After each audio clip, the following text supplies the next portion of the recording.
Hello, everyone. I'm Shubham Shukla. I work for the cloud enablement team at Goldman Sachs.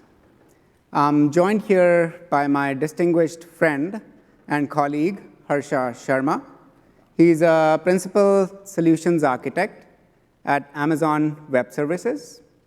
For this session, we'll be talking about a policy as code program that we introduced at Goldman Sachs that allows our customers, which are internal developers, to deploy applications to Amazon Cloud at scale while providing security guarantees during the time of their deployment, which results in their developer journey going from them having to take weeks or months to be productive in deploying an application to the cloud to a matter of minutes. So a little bit about where I work. I work for Goldman Sachs, which is an investment banking and financial services firm.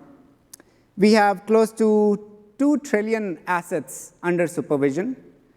We are based out of close to 100 locations. And while we do look like a big bank, we definitely are a technology-first firm, which is sort of evident by the fact that we have close to 12,000 engineers powering our technology across the firm. Cloud enablement is close to an 80-plus enterprise within Goldman Sachs. We do everything from cloud advisory, execution, implementation, and such. A big portion of my talk today will be focusing on how we build this continuous deployment platform that allows customers to deploy applications in a totally self-service manner while security is guaranteed as a promise of the platform. And that platform is called Cloud Fast Track. All right, so just to make sure we wake up the room here, a quick show of hands of how many of us deploy applications to the cloud using infrastructure as code. Harsha, you do as well, please. Of all people. Out of those people, how many of us have to invest a lot of time going through those manual security reviews for individual resource being deployed to the cloud, manual in some way, shape, or form? That's quite a handful number of people. OK, right. So clearly, deploying applications to the cloud and making sure those are secure is a high-touch activity. And that is the problem we were trying to solve. When we started to partner with Amazon Web Services, we wanted to have a cloud operations strategy, which provided for operational resilience. We could scale, business agility, and all the things that I'm sure I'll be preaching to the choir if I talk about it. Now, our cloud operations journey involved setting up, building and migrating, and operating at the scale that we operate. So a rough agenda for the rest of this discussion we're going to have today is going to be around this challenge of developer velocity versus enforcing cloud security and compliance. What was our answer to that challenge in the form of this product, or rather a platform called Cloud Fast Track? We'll discuss briefly the nuts and bolts that make Fast Track what it is. That's where Harsha will walk us through a very high-level design of the platform. And we'll dive a little deeper into the security and the guardrails piece of this platform that might be of utmost interest to this audience here. And as an engineer myself, none of the talks are useful unless we have some examples and demos to show off, if the demo gods are still happy. We'll end this discussion with some learnings we've had and some impact statements. All right, so let's talk about the great challenge, or rather the dilemma we had. if you are a developer in Goldman Sachs, let's say 2 years back, and you had a $1 billion idea that you wanted to experiment upon, you were required to have an application design, a security posture, sort of thought through and well documented. And once that's done, you will have to go through a security review, a technology security review. And as competent our technology risk partners are, our internal team, some of these tasks are very mundane. So let's say Shubham wants to deploy an S3 bucket for his application, and so does Joe. The cloud posture, or I should rather say security and compliance posture, for those both buckets are pretty much the same. So I would rather want my technology risk team to be able to focus on more interesting, specialized problems rather than having to go through this manual technology risk review. However, well, in the cloud journey that we had from 2 years back, you would go through this application and security design review, multiple back and forths later, you are approved to deploy something to the cloud, which means you are approved to get an AWS account, and you finally, voila, you get an AWS account. Only problem in this whole journey is it will take you weeks, if not months, to just acquire an AWS account, forget about starting to experiment with whatever $1 billion idea you supposedly had. So that was the challenge we were trying to fix. We said, hey, can we have a system where when a customer, or rather a developer in the firm, wants to deploy an application to the cloud, they can request for a new account through a magic box. That magic box provisions that account for them, bootstraps it, provides it the appropriate guardrails around it, and the next time the developer wants to use that account to deploy something into their account, it deploys those resources for them while adhering to the firm's security and compliance posture. Wonderful. Now that that was the desired state, we came up with certain tenets. In the Amazon sense, we basically were creating a PR FAQ. Now, these tenets were all about self-service. As much as I'm talking to you right now on a, in this breakout session, me as an engineer, I would rather succeed if I don't have to talk to anyone, like the typical introverted engineer. So self-service was the most important motivation behind building this platform. Secondly, shared responsibility. Me, as the platform owner, I should provide you guarantees around security of the platform, and you, as the developer, should be able to take responsibility of the application security that you are building. Secure by design. We implement something called policy as code, also known as Guardrails, that make sure that your firm's security and compliance posture is not compromised. And finally, cloud native. If I start in the firm today, I should be able to bring in the education and the learnings I've had at other places that I've worked at, and then be able to be productive, using the same tools and modules that I learned from someplace else. So with those tenets in mind, we built something called Cloud Fast Track. Fast Track, in short, is a completely self-service, secure, continuous deployment platform in which a customer's journey would look somewhat like this. Now, the same developer, they're trying to deploy an application using Cloud Fast Track. They can express the intent that, hey, I want to deploy an application to the cloud using Fast Track through a Fast Track command line interface. So wink, wink, we don't have to get involved. They've been provided a CLI, totally self-service. When they express that intent, that request goes to the Fast Track control plane, which talks to the data plane and provisions their AWS accounts for them. And once they get their AWS accounts for themselves, we perform some, let's just say, cleanup or bootstrapping of those accounts in that we move them to an appropriate organization unit. And why we do that is something we'll be discussing during the nuts and bolts section, which Harsha will be walking us through. And once their accounts are provisioned for them, next time they want to make a deployment, they simply have to push their changes into a managed Git repo. And a fast-track pipeline, which is a managed pipeline, deploys their applications for them without having to worry about going through those manual security reviews, because this managed pipeline itself codifies security for your infrastructure. So we've solved a few problems since that magic box that we were trying to attain to using fast track.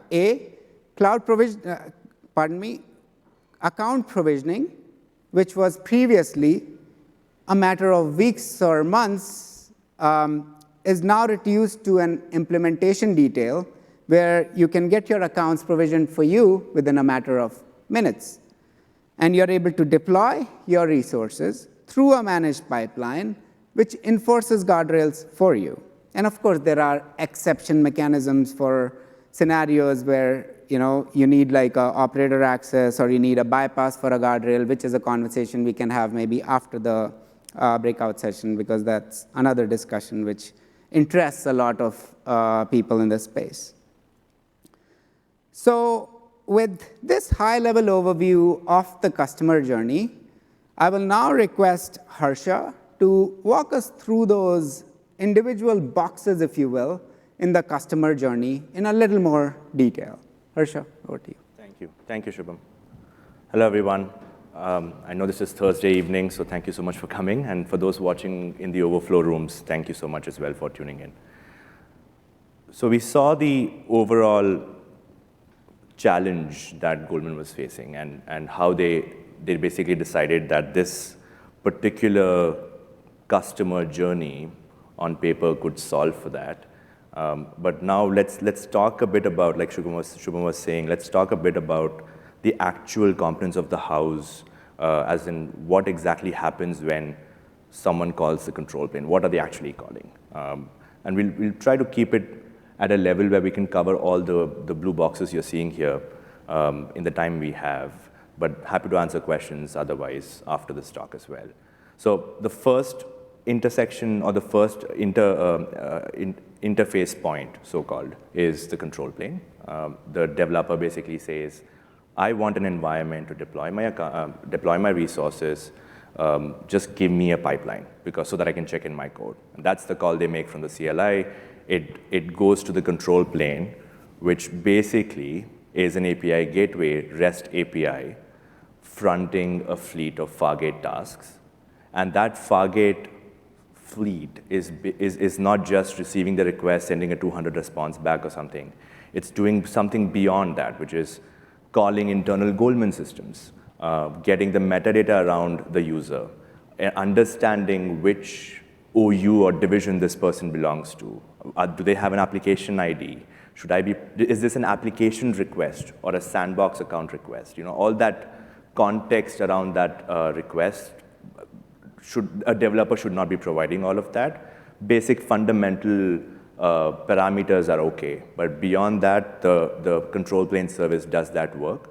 It then collects all of that information behind the request and saves that in a DynamoDB table called the pipelines table, which has a DynamoDB stream looking out for it after it and saying, if there's any change in the data within this table, trigger a Lambda function. And that Lambda will basically call the next workflow in the next box in the workflow, which is that of provisioning the account. Obviously, the call is asynchronous. There's X-ray ensuring that Shubham and his team can actually troubleshoot if there's a problem, have an extent of end-to-end observability that X-ray will provide out of the box. In addition, the account is vended with a standard sets of AWS services that are baseline for a highly regulated environment like Goldman Sachs. So there's config to ensure, AWS config to ensure that There's a tracking of resources in the account and their interdependencies to other resources. There's guard duty for security threat modeling or detection if an anonymous access of the account happens from a geo that has never been accessed before. It triggers alerts. There's CloudTrail for capturing all API actions that are being made to the account, and CloudWatch to standard out-of-the-box logging monitoring, right? So let's take a step back. A developer called the create pipeline call. It went to the control plane, went to the API gateway endpoint in this case, and then after all the data has been captured, calls the account provisioning workflow, which is what we'll look at next. The account provisioning workflow is sitting in its own separate account, having those same set of standard 4 services that we said, and there are more supporting services, obviously, like IAM and all of that. But from a security and governance standpoint, these are the standard ones. Again, that is another set of API gateway, which is fronting a Lambda in this case, having its own X-ray.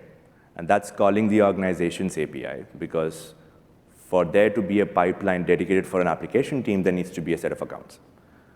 The orgs API is used to create 2 AWS accounts, and a separate asynchronous workflow kicks in, which actually creates a pipeline, a CI/CD pipeline dedicated inside the SDLC account. So a bit about the accounts that are being created. The accounts are dedicated for the developer's needs. It's not shared multi-tenant. There is every create pipeline request vends out 2 AWS accounts.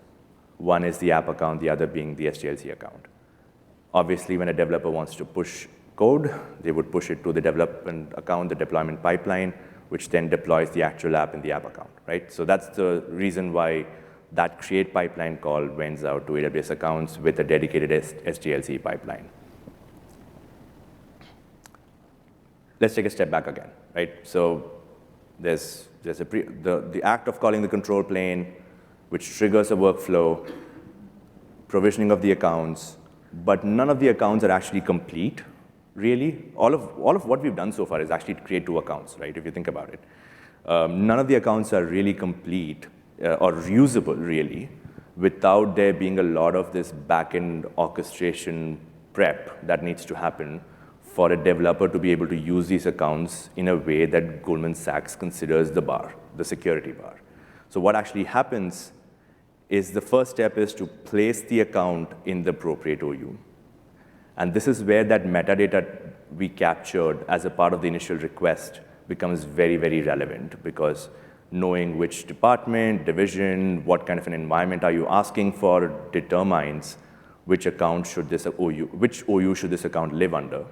In this case, representatively, we have a workloads OU, a dedicated OU for applications and the workloads. There's a separate OU for SDLC, where the SDLC accounts live. Within the workloads OU, we have the 2 environmental OUs, which are the prod and the dev OUs.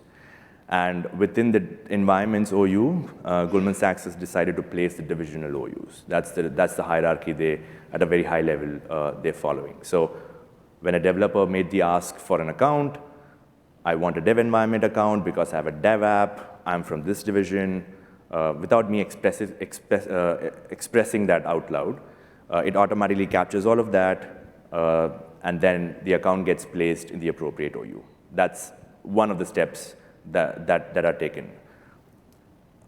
Within the app account, any appropriate IAM roles that need to be created are created, in this case 1, where this IAM role, because we created 2 accounts, if you remember, and the SDLC account has to assume a role into the app account to be able to deploy something.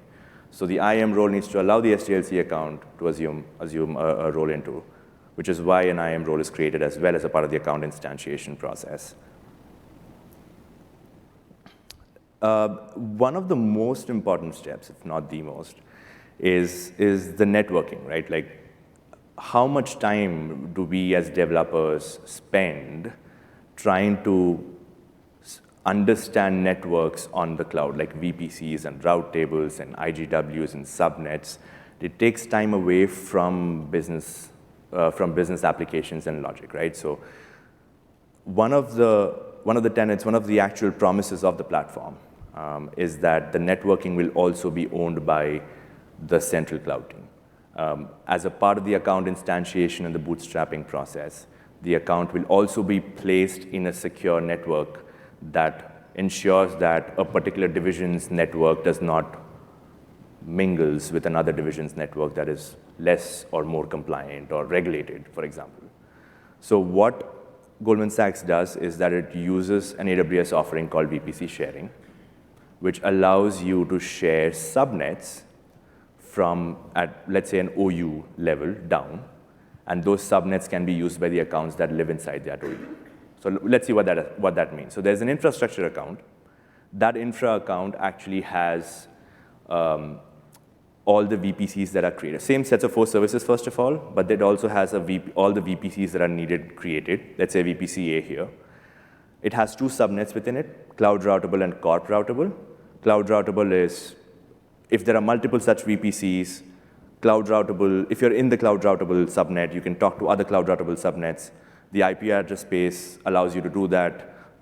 You're connected via transit gateway between these VPCs. And there's a corp routable subnet, which basically is an extension of the Goldman network, which allows you to basically access, go back and forth routing-wise from the on-premises network to AWS, and therefore is a much smaller IP address space. Using Resource Access Manager, which is that tiny box that just showed up, the subnets are shared with the application accounts. And that allows the app teams to actually deploy the apps in these subnets. And there could be another account that can choose to just deploy it in cloud routable. They don't have a need for corp access. And if there's another VPC because you want a certain degree of segmentation as the central infra networking team, you just create another one. And if there's any interconnectivity needs required, that's where the transit gateway comes in. Now, why is this relevant is that like this is tightly coupled with the OU tree we just saw. So if I'm a developer from a division, wants my own sets of account with a pipeline so that I can check in my application, that just means that I need to be segmented in a certain network space so that I'm not unnecessarily talking to apps that I should not be within the firm. And what VPC sharing allows you to do is that at a particular OU level that we saw on the previous slide, just make sure that the network is shared with that particular OU. And every app that lives in that OU is able to talk to each other if needed. And they could grow granular if required, right? So that's the power of this kind of a network concept.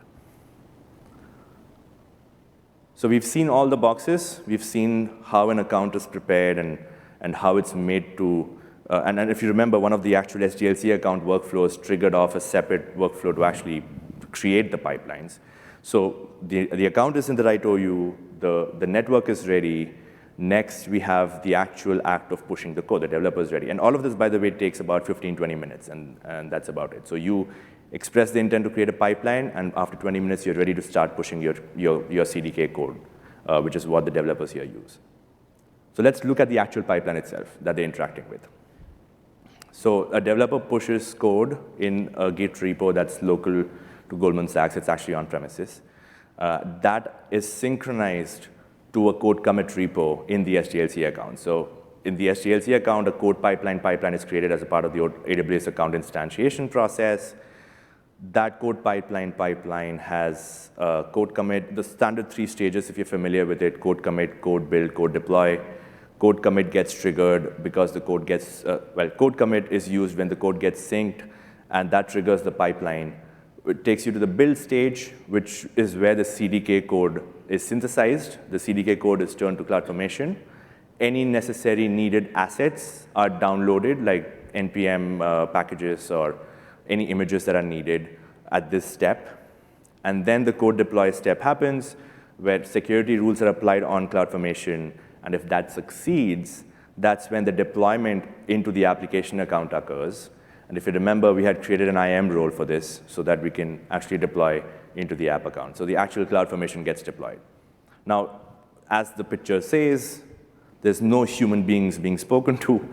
You just kind of check in your code, and the pipeline takes care of it. Now, if you think about it, like the entire workflow we discussed, the act of creating of the accounts and all of that, could have been done pre-fast track as well. None of that is really the crux here. The core of all of this sit in the security rules, right? Goldman Sachs is able to allow for this kind of a workflow to happen because the security rules ensure that you cannot break out of the security posture that Goldman Sachs is setting.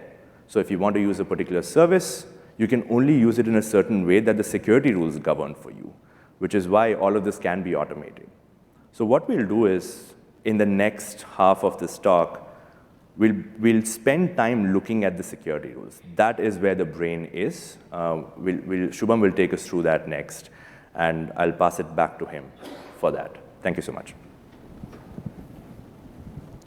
All right. Thank you, Harsha. So a lot of times, when I talk to my friends about what I do as an engineer, friends who come from a different background, I tell them I solve interesting problems. But at the same time, for the mundane tasks that I have, I tell them we are like glorified plumbers, plumbing together multiple services and making them all work. We are sitting on top of the libraries or modules or services that AWS built, and we plumb them all together. However, like Harsha pointed out, what is the key differentiator? What is that aspect of my role that I really, really enjoy? It is this green piece that you see about security rules. That is the key differentiator of Fast Track compared to a lot of other products that are either in the market or we ourselves have built in the past. What do security rules look like? What is the definition of security? That's a very loaded question. A definition of security for me at Goldman Sachs could be very different for your organization, could be very different for someone else's. So for us, from the opinionated view of security, mostly from a highly regulated industry that we are, financial services, that boils down to a bunch of threat vectors which look somewhat like this. We want to make sure that trusted principals are only allowed to talk to trusted resources. Trusted principals are never allowed to talk to non-trusted resources. Non-trusted principals are not allowed to talk to trusted resources. What does that really mean? I'm talking about principles, trust, resource, and whatnot. So like for the last one, which I just mentioned, non-trusted principal should not be allowed to talk to trusted resource. Taking an example, Shubham created an AWS account using his own personal credit card. Shubham should not be able to use that AWS account, a resource in that AWS account, a principal, and I am user or a role to be able to talk to a bucket that sits inside Goldman Sachs. Probably preaching to the choir, but the fourth threat vector is there should be encryption at rest and in transit no matter what. And finally, there should be some sort of governance with Guardrail across the firm. And there are certain services that are whitelisted for use across the firm, and those are the only services that should be allowed to be used by any developer across the firm. So this is our threat vector modeling as we perceive it from a security and compliance standpoint at Goldman Sachs. No matter what I do, building controls, writing security policies, it all boils down to these 5 things. So now that we've defined our threat vector, we have to define the corresponding controls or mitigations, aka guardrails. Some examples of these controls could look something like, thou shall always encrypt a bucket using KMS-CMK.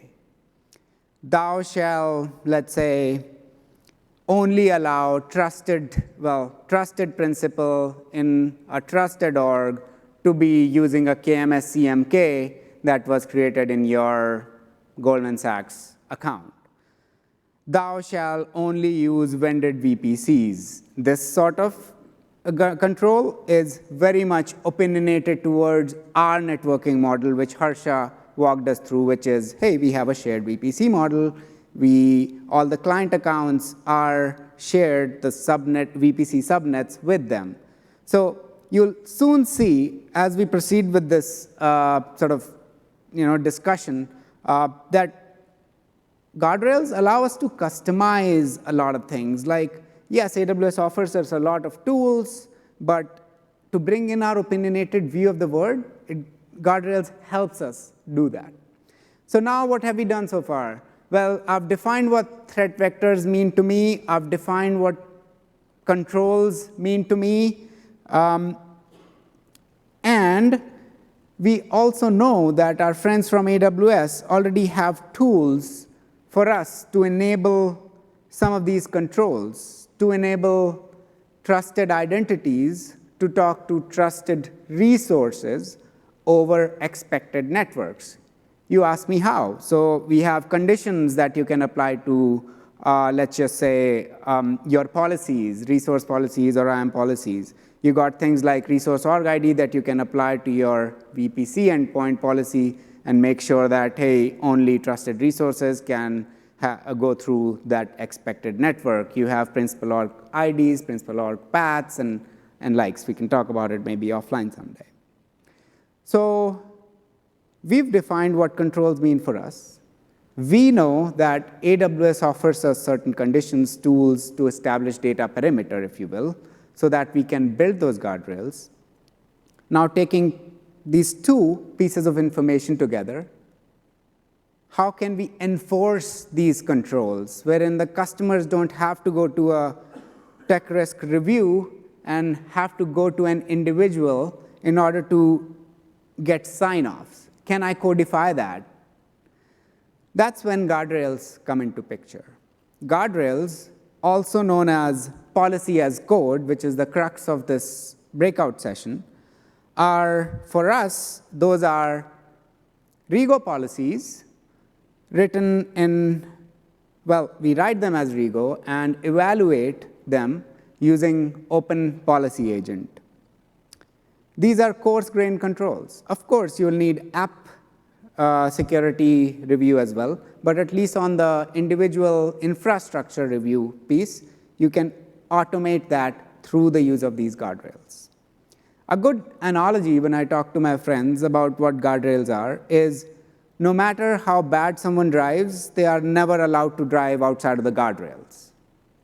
And when enforced through that managed pipeline, the one which Harsha walked us through, you don't have a way but to go through the guardrails. We make sure that we have a managed pipeline that enforces guardrails and there are no short circuits or bypass unless there is a reason.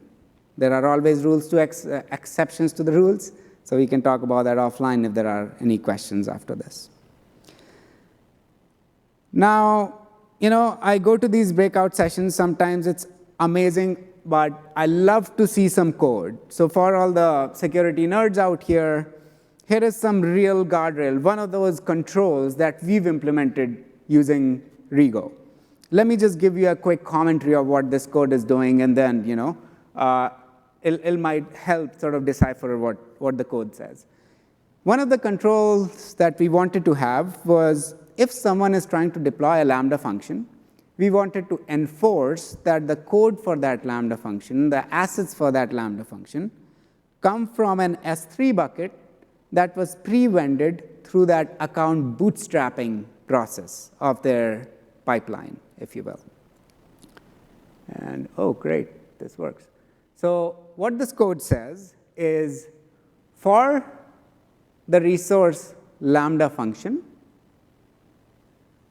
please make sure that the code property, and that to the S3 bucket, is coming from a bucket that has been pre-vended for use for deploying any Lambda functions. So what that is preventing someone from doing, either maliciously or just out of ignorance, is Shubham cannot use his publicly open, let's just say, S3 bucket to pack up a Lambda function code and have that being used for a Lambda function that he's trying to deploy through Goldman Sachs. But you might argue that, hey, if that's the only control that's preventing or providing you data perimeter around deploying Lambdas, no. We have multiple, we tackle the problem from multiple directions, so we make sure that we have data perimeter around the network piece, resource piece, identity piece. But this is one of those examples where a guardrail makes sure that it enforces Lambda functions are only being used from a bucket that is pre-vended. So yeah, we walked through this. So we want to make sure that everything else is non-compliant unless you are deploying your Lambda through the vended bucket. So one might argue we have to step back a little bit and see, are we over-engineering by building these guardrails? So I'm going to make a case for, well, we did have a debate on this internally. I'm going to make a case for, no, we are not. Why? Because guardrails are highly customizable. Your firm's security posture might be different than mine. They allow you to enforce security how you define security for yourself. For my developers, they don't have to worry about whether their buckets are open to the world or not. I enforce that through part of the promise of my platform. And for them, they are able to iterate faster and be able to build their products faster on the cloud. Just as an example, running like an experiment with a CloudFormation template that has close to 1,000+ lines of code and running through 200+ policies or security rules, it took less than a second. And not to forget, we didn't even have to deploy and see, oh, we retroactively see, oh, we are in violation of a compliant or a security posture. I'll show you a demo that will make a lot more sense then. So yeah, this is basically, this slide walks us through why we make a case for guardrails. All right, this is the other fun part I wanted to definitely have. This is where I'll show you how guardrails actually work. A little commentary. What you see here is this is sort of like a persona of a developer trying to be productive on the cloud. They are using an IDE of their choice, in this case VS Code, and trying to deploy an application load balancer. One of the controls that we've implemented says, make sure that none of your application load balancers are open to the internet. However, if you notice on line 131, internet facing is set to true. Now you'll notice that what they are doing next here is they are trying to first synthesize their CDK TypeScript code into CloudFormation, and then they are running a script, if you will, called apply guardrails. The first part of the command, CDK synth, synthesizes that TypeScript code into CloudFormation template. Takes a little while, so I'm going to keep speaking so that it doesn't feel like an awkward silence. And once it's done, it applies the guardrails, aka runs your OPA policies, shows you that your load balancer cannot be public. So now I go back and flip the internet facing from true to false, synthesize my synthesize the TypeScript code again, and run the apply guardrail script again. The expectation is that now, after having fixed the violation, I should be able to get no violations, and my IDE should say, hey, you're good to go, good to deploy. Fantastic. If you notice, it says decision is allowed, and you're ready to go.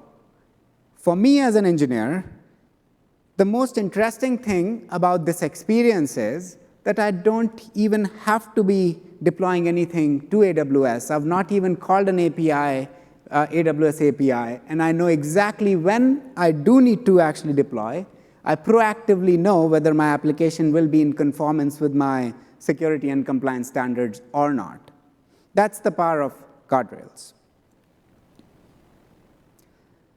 So now that we talked about what Guardrails are, I made a case for Guardrails. We also talked about a little bit about how it sort of enforces security and rather shifts left as far as security is concerned for the firm. There is this eternal debate or challenge that I keep thinking about, which is if a developer's job is to enable a use case, by enabling security and holding them to a higher standard, am I reducing their developer velocity? What I mean by that is, now in order to enforce Guardrails, the customers might potentially have to write a lot of boilerplate security code. So like if my Guardrail says, if a customer is trying to deploy an S3 bucket, and a Guardrail says, make sure that bucket is using KMS CMK, and I have another control which says that KMS CMK itself should have certain Guardrails posture, then the same code in CDK that would be like 3 or 4 lines of code for me turns into like a giant 200 lines of code just to create an S3 bucket. How is that fair for a developer, especially if they are as lazy as I am? So we said, how can we solve this dilemma of developer velocity versus security and compliance? And in the truest form of working backwards, we said the success criteria of this, whenever I do find a solution for this challenge, would be we should be able to make it easy for the developers to do what's right. So we built something called Fast Track Accelerator. Fast Track platform is what we discussed earlier, which enforces Guardrails. Fast Track Accelerator, in a way, sort of fixes the developer velocity and not having to write the boilerplate security code issue that the Guardrails enforced. So you can think of Fast Track Platform and Accelerator to be playing that fine balancing act to make sure that you are secure while you're still able to maintain the requirements of the developer development velocity that you aspire to have. So we built, let's just say, level 3 constructs on top of CDK, which enable you to not having to worry about things like, hey, my KMS CMK needs to have a particular deny statement in their policy statement. It will provide that to you. So essentially, it provides you constructs which are pre-compliant with Guardrails. And as a developer, you don't no longer need to worry about any boilerplate security code. And to be like in the spirit of showing you yet another demo, here is what Accelerator tends to do for you. A little commentary here. On the left-hand side, under the before tag, is a Guardrails compliant S3 bucket. However, it is using the stock CDK that you get if you go to AWS. As you can clearly see, this is quite an effort. Yep, and I'm just creating an S3 bucket. Why is it so much effort to just create an S3 bucket? I would rather give up and move on to some more interesting problems than like just creating an S3 bucket with 200 lines or 170 lines of odd code. That is pre-accelerator. It is important to appreciate what you have before you move on to the next thing you want. So in that spirit, Great, this is Guardrails compliant. The reason it is that huge in terms of the number of lines of code is because on your left-hand side, you're seeing a bucket which is fully compliant with the guardrail and the security posture we have. That's wonderful. However, on the right-hand side, if you notice, we've tried to achieve the same intent of creating an S3 bucket, only that it is like maybe 20 lines of code. How did we manage to achieve that? We did that through our accelerator construct. I'm trying really hard to be able to highlight that. OK. Now, this accelerator construct, if you notice, when I create this S3 bucket here, instead of creating a new bucket by specifying something like a new cdk.s3.bucket, if you can see, I have a cft.s3.bucket there. That's a good clue to understand that essentially these level 3 construct of creating a bucket encapsulate or abstracts away, or rather provides you this resource of S3, which can be deployed within 20 lines of code, and it is way more faster to achieve this rather than having to write 200 lines of pure CDK. So that's the power of accelerator. And I just want to walk us through this dilemma that you have between security and developer velocity. All right, so as we are winding down this discussion, I would take a moment to brag about what we've done so far a little bit. So what have we achieved? When we started this discussion, we started from a place where, in order to just get an AWS account, we had to wait weeks, if not months. And then to be able to deploy something, you had to go through manual technology risk reviews. From there to, let's see where we are at now. Account provisioning went from taking weeks of effort to a matter of minutes. It takes as long as AWS to create an account, and for us, which is asynchronous, but definitely takes less than like 10-ish minutes. And then us to bootstrap those accounts in with some managed pipelines and some other goodies, if you will. App deployment. Remember how I talked about, I would love if my customers don't have to talk to me, they can do everything on their own. It's completely self-service right now. It used to be high-touch business. Infrastructure security reviews. We work very closely with our tech risk partners. I love working with them. And with their help, we've collaborated in this program where we are enabling more and more services on fast track, and that enablement involves creating the threat vectors, building those controls, and adding those controls into the next version of fast track and raising the floor. And finally, one thing which is where I'm going to be a little vocally self-critical, if you will, Guardrails development. It takes time and effort. We've been on this journey for close to a year and a half now. We are starting to get to a point where we are starting a contribution model wherein it's not just my team that owns cloud security and building these guardrails. How about if we have an on-premise database team that's managing on-premise databases, we have them start to contribute to write guardrails so that at the end of the day, the entire community, the fast track community, and every team across the firm is able to contribute and sort of dog food the contribution and the work into the platform. So that's sort of like the impact of our work. Now, as far as learnings go, now we have a little bit of benefit of hindsight. So like if someone's trying to do something like this, I can definitely tell you, like what has worked for us and what has not worked for us, where we missed the mark, where we did not.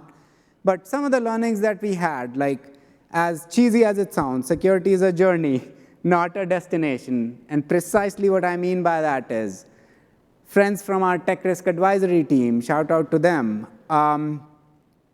They have exposed, we build guardrails, they do their pen testing, they come up with, hey, Shubham, your team has some gaps in the guardrail. Oh, okay, we fix it, we raise the floor, next version of Fast Track, we don't have that gap. That's what I mean by, it's a journey, not a destination. See the forest for the trees. One of the biggest learnings we've had is early on, we used to think that we need to enable services on Fast Track. What we learned later on is why don't we enable customer use cases, work backwards from there, and enable the services that the customers need in that opinionated view of the world. That has been personally, ever since I've been involved in this program, that has been the one learning that has helped us go from where we were to where we are today. And platform operationalization. As we are starting to, so the first phase of our product was build. We were busy building it.